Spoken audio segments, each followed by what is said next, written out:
안녕하세요. 현수의 재테크입니다. 액티브 ETF 전문 운용사인 타임폴리오에서 글로벌 탑픽 액티브라는 신규 상품을 출시했습니다. 이 상품은 ETF를 담고 있는 ETF입니다. 이런 상품을 EMP, ETF 매니지드 포트폴리오라고 합니다. 구성 종목을 살펴보면 ETF만 담겨 있습니다. 주로 해외 상장된 ETF와 타임폴리오에서 출시한 액티브 ETF가 담겨 있는 상품입니다. 투자 전략을 보면 코어 세틀라이트 전략을 기본으로 합니다. 이 전략은 기본적으로 중심에 탄탄한 코어를 넣고 부수적으로 위성 투자를 추가해서 시장 대비 초과 수익을 내는 것을 목표로 하는 겁니다. 조금 더 쉽게 말하자면 전체 자산의 80%는 나스닥 ETF인 QQQ를 사서 시장의 성과를 따라가고 20%는 내가 직접 투자해서 더 높은 수익을 내기 위한 전략인 거죠. 실제 이 ETF에서는 코어의 시장 전체의 주식, S&P 500, MSCI 월드 등을 담고 세틀라이트에는 알파, 그러니까 초과 수익을 추구하기 위한 섹터 ETF로 구성되어 있습니다. 기본적으로 시장 포트폴리오와 알파 포트폴리오의 비중은 6대4를 기본으로 하고 시장 상황에 따라서 알파의 비중을 플러스 마이너스 20%까지 조절한다고 합니다. 알파 포트폴리오는 최대 60%까지 들어갈 수 있는 거죠. 이 그림을 보게 되면 기본 상황에서는 시장 60에 알파 40, 상승장에서는 알파를 늘려서 알파 60에 시장 40, 그리고 하락장에서는 알파를 20으로 줄이고 시장을 80으로 따라가는 전략을 세웠다고 보면 되겠습니다. 포트폴리오 예시를 보면 2025년 7월 31일을 기준으로 해서 포트폴리오 예시가 나와 있는데 시장 60에 알파 40으로 이런 식으로 구성이 되어 있었습니다. 조금 특이한 것은 타임폴리오 미국 나스닥 100 액티브 ETF는 알파포트에 포함되어 있다는 거죠. 상장 첫날의 포트폴리오는 이런 식입니다. 좀 더 알아보기 쉽게 다시 코어와 세틀라이트로 제가 임의로 한번 분류해 봤습니다. 코어에는 VT, 전 세계 모든 주식을 담고 있는 ETF죠. VT가 10%, 그리고 선진국과 신흥국 대형 중형주를 주로 담고 있는 HWI가 10%, 그리고 타임폴리오 코스피 액티브가 10%, 타임폴리오 미국 S&P 500 액티브가 10%, 라고 보았습니다. 그리고 알파 포트폴리오엔 세틀라이트는 60%로 타임폴리오 미국 나스닥 100 액티브가 10%, 타임폴리오 글로벌 AI 인공지능 액티브가 10%, 글로벌 우주테크 방산 액티브가 10%, 그리고 금이 10% 들어있죠. IAU ETF가 10%입니다. 그리고는 타임폴리오 K-바이오 액티브가 5%, 차이나 AI 테크 액티브가 5%, 글로벌 소비 트렌드 액티브 5%, 그리고 반도체 섹터 ETF인 SOXX가 5% 들어있습니다. 상품 설명서에 나온 예시에는 나스닥 100 액티브는 알파 포트폴리오로 분류되어 있어서 우선 알파에 넣었는데 코스피랑 S&P 500은 코어에 넣고 나스닥은 알파에 넣는 게 좀 이상한 분류 같긴 합니다. 만약 나스닥 100을 코어에 넣는다고 하면 코어 45, 알파 50으로 봐야겠습니다. 어쨌든 타임폴리오에서는 알파를 최대 한도까지 늘려놓은 상황이라서 강세장이라고 시장을 판단하고 있는 것 같습니다. 투자 전략에 대해서 이해하기 전에 탑다운과 바텀업이라는 방식의 투자를 먼저 한번 소개하고 넘어가도록 하겠습니다. 탑다운 방식은 숲을 먼저 보는 접근법입니다.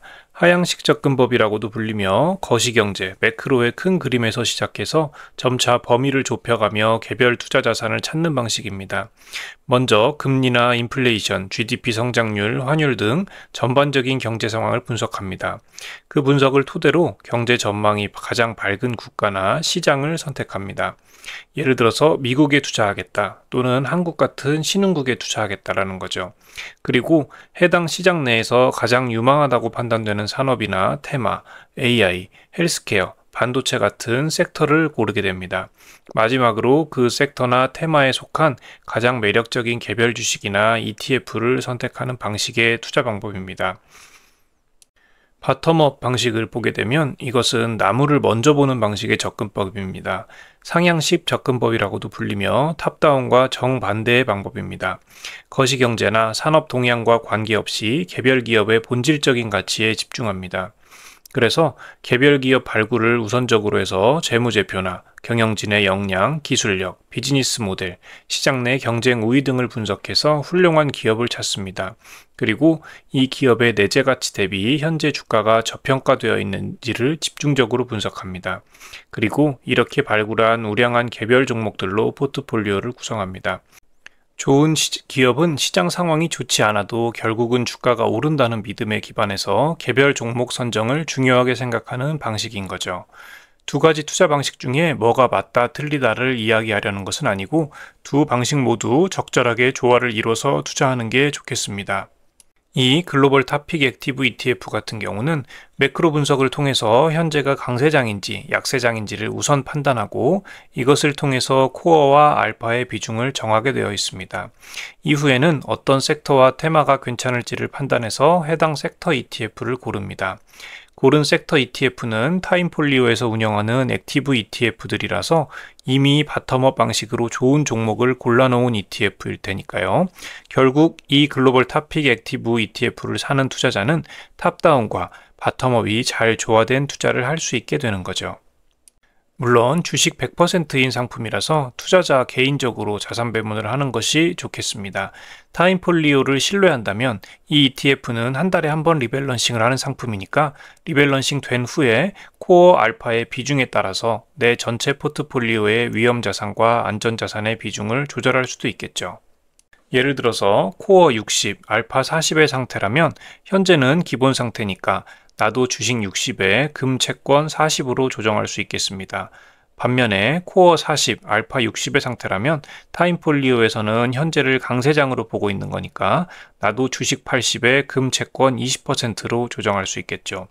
또 코어 80에 알파 20의 상태라면 타임폴리오는 현재를 약세장으로 판단하고 있는 거니까 나도 주식을 40%로 낮추고 금과 채권을 60%로 조정하는 식으로 전체적인 비중을 조절하는 것도 한 가지 투자의 방법이 되겠습니다.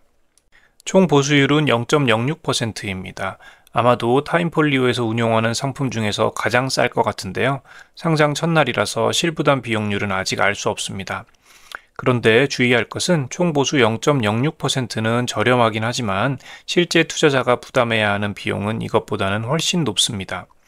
예를 들어서 나스닥 100 액티브 ETF의 실부담 비용률은 1.2964%입니다. 글로벌 탑픽 액티브 안에 나스닥 100 액티브가 10% 담겨 있으니까 1.2964%의 10%인 0.12964%만큼의 비용을 추가 부담해야겠죠. 구성 종목을 보면 타임폴리오에서 운용하는 ETF가 많이 담겨 있는 EMP라서 전체 비용은 상당히 나올 거라고 생각합니다. 이제 막 상장한 ETF라서 성과 같은 것은 볼 게 없습니다. 그렇지만 타임폴리오는 그동안 액티브 ETF 운용을 잘 해온 것으로 유명한 운용사라서 신규 상장한 ETF에도 관심이 갑니다. 직접 투자하지는 않더라도 구성 종목을 보면 타임폴리오에서 현재 시장을 어떻게 바라보고 있는지, 어떤 섹터가 유망하다고 보는지에 대한 힌트를 얻을 수 있는 상품입니다. 다만 투자하기 전에 운용 보수가 0.06%보다는 훨씬 높을 거라는 것은 감안하고 투자해야겠습니다. 안에 담고 있는 ETF들에 대한 재간접 비용이 전부 추가됩니다. 또한 액티브 상품이라서 펀드 매니저의 역량이 매우 중요한 상품인 것도 고려해야겠습니다. 오늘은 여기까지고요. 시청해 주셔서 감사합니다. 여러분의 성공적인 투자를 기원합니다.